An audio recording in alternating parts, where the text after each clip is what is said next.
అండి, నమస్తే. Welcome to our channel tasty cooking. ఈరోజు మన టేస్టీ కుకింగ్లో చాలా ఈజీగా, సింపుల్గా, చేదు లేకుండా పిల్లలు కూడా ఇష్టపడి తినే విధంగా ఈ కాకరకాయ ఫ్రైని ఎలా తయారు చేసుకోవాలో ఈ వీడియోలో అయితే నేను మీకు చూపించబోతున్నాను. స్టవ్ ఆన్ చేసి మందపాటి ప్యాన్ పెట్టి అందులో 4 టేబుల్ స్పూన్స్ ఆయిల్ వేయాలి.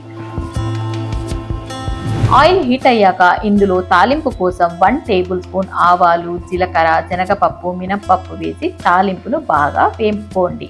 తాలింపు వేగాక 4 పచ్చిమిర్చిని ఇలా మధ్యలో కట్ చేసి వేసుకోవాలి. ఇందులోనే ఒక పెద్ద ఉల్లిపాయ సన్నని తరుగు, 2 రెమ్మల కరేపాకును,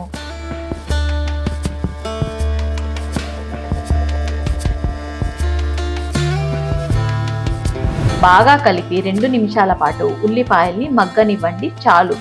ఎక్కువగా వేపకండి.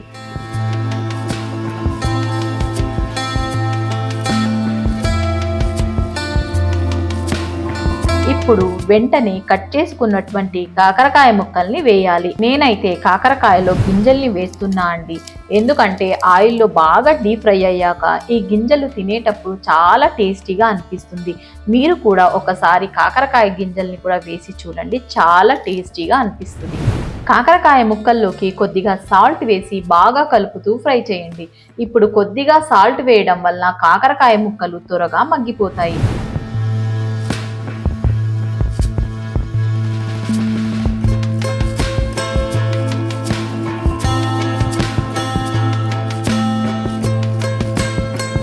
ఈ కాకరకాయ ముక్కలు ఫ్రై అయ్యేలోపు మసాలా పొడి కోసం ఇప్పుడు అయితే మిక్సీ జార్ తీసుకొని అందులో 2 టేబుల్ స్పూన్స్ కారం, 1 టేబుల్ స్పూన్ జీలకర్ర, 1 టేబుల్ స్పూన్ ధనియాలు, కొంచెం ఎండు కొబ్బెర, 6-7 వెల్లుల్లి వేసి మెత్తగా గ్రైండ్ చేసుకోవాలి.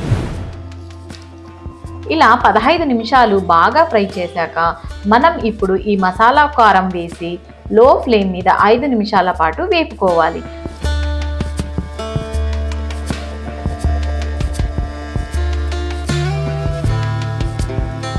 చివరగా కొద్దిగా కొత్తిమీర వేసుకుని దింపేసుకోవాలి. ఇందులోనే చిన్న బెల్లం ముక్క వేసుకుంటే ఇంకా చాలా బాగుంటుంది. నేనైతే వేయలేదండి.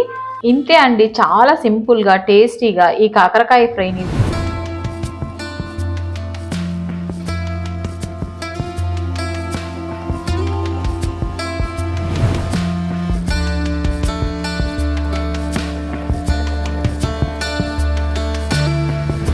ఈ కాకరకాయ ఫ్రైని వేడి వేడి అన్నంలోకి కలుపుకొని తింటే చాలా టేస్టీగా ఉంటుంది. మీరు కూడా ఈ సింపుల్ రెసిపీని ట్రై చేయండి. మరి లైక్, షేర్, సబ్స్క్రైబ్ అయితే చేసుకోవడం మర్చిపోకండి ప్లీజ్.